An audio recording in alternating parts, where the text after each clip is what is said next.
Ketika kita bicara tentang manajemen pemasaran, maka kita terlebih dahulu membahas tentang pemasaran abad 21. Bagaimana perubahan pemasaran di era abad 21. Sebelumnya kita lihat terlebih dahulu pengertian dari pemasaran.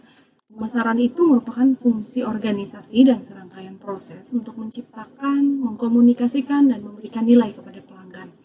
Dan untuk mengelola hubungan pelanggan dengan cara yang menguntungkan, baik itu untuk organisasi, pemangku kepentingan, ataupun pihak lainnya. Nah, sedangkan manajemen pemasaran itu merupakan seni atau ilmu dalam memilih pasar sasaran, serta meraih, mempertahankan, dan menumbuhkan pelanggan untuk menciptakan, menghantarkan, dan mengkomunikasikan nilai pelanggan yang unggul.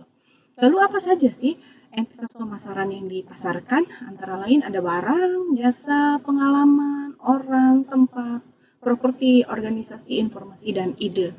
Artinya apa? Bahwa yang dipasarkan bukan hanya sekedar barang atau jasa saja, tetapi ada yang menyertainya untuk menarik serta kemampuan untuk menghantarkan, mengkomunikasikan nilai dari apa yang ingin dipasarkan.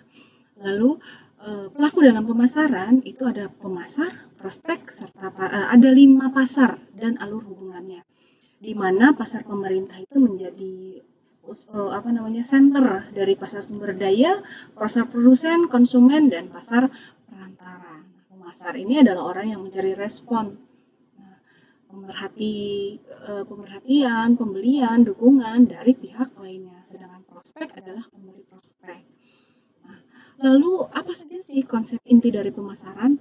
Konsep inti dari pemasaran itu ada 14. Antara lain itu adalah kebutuhan.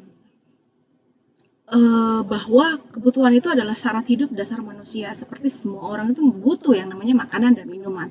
Namun keinginan akan makanan dan minuman setiap orang itu memiliki keinginan yang berbeda-beda. Nah, sedangkan kalau permintaan adalah keinginan yang didukung dengan kemampuan untuk membayarnya. Nah, segmen itu pembagian ke pasar berdasarkan dari segmen yang berbeda-beda, dan pasar sasaran adalah pemutusan segmen mana yang akan dilayani. Positioning adalah penawaran pasar yang diposisikan dalam benak konsumen, dan penawaran adalah serangkaian keuntungan yang ditawarkan dari pihak marketer kepada pelanggannya. Nah, kalau merek itu adalah ciri, identitas, lambang, desain, itu adalah merek. Selain itu ada nilai. Nilai itu terwujud dari kombinasi antara kualitas, pelayanan, dan produk, atau dikenal dengan quality, service, and product. Nah, ada 15. Nah, realitanya bahwa pemasaran ini sudah berbeda, bukan lagi seperti dahulu, di mana kekuatan utama itu berada di masyarakat. Akhirnya perilaku itu atau peluang dan tantangan itu karena pasar telah berbeda secara radikal. Nah, ini didukung dengan adanya kemampuan baru dari konsumen, di mana perubahan loyalitas terhadap kepekaan konsumen karena memiliki kemampuan baru.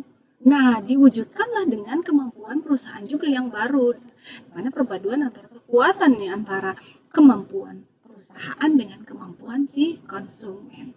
Bicara tentang orientasi pasar terhadap perusahaan terhadap pasar, konsep awal pemasaran itu awalnya berasal dari konsep produksi. Itu tujuan akhirnya ada efisiensi. Sedangkan konsep produk itu adalah unggulannya pada produk. Nah, sedangkan konsep penjualan itu agresivitasnya pada penjualan dan promosi.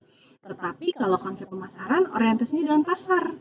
Kalau pemasaran holistik itu perspektif dan integrasi. Nah, ini adalah bentuknya bisa dibaca, dan komponen pemasaran, bauran pemasaran sebenarnya dasarnya itu ada 4, tetapi saat ini tuh semakin berkembang, marketing mix itu terus meningkat, bahkan sekarang itu sudah masuk ke 17P, ada banyak sekali.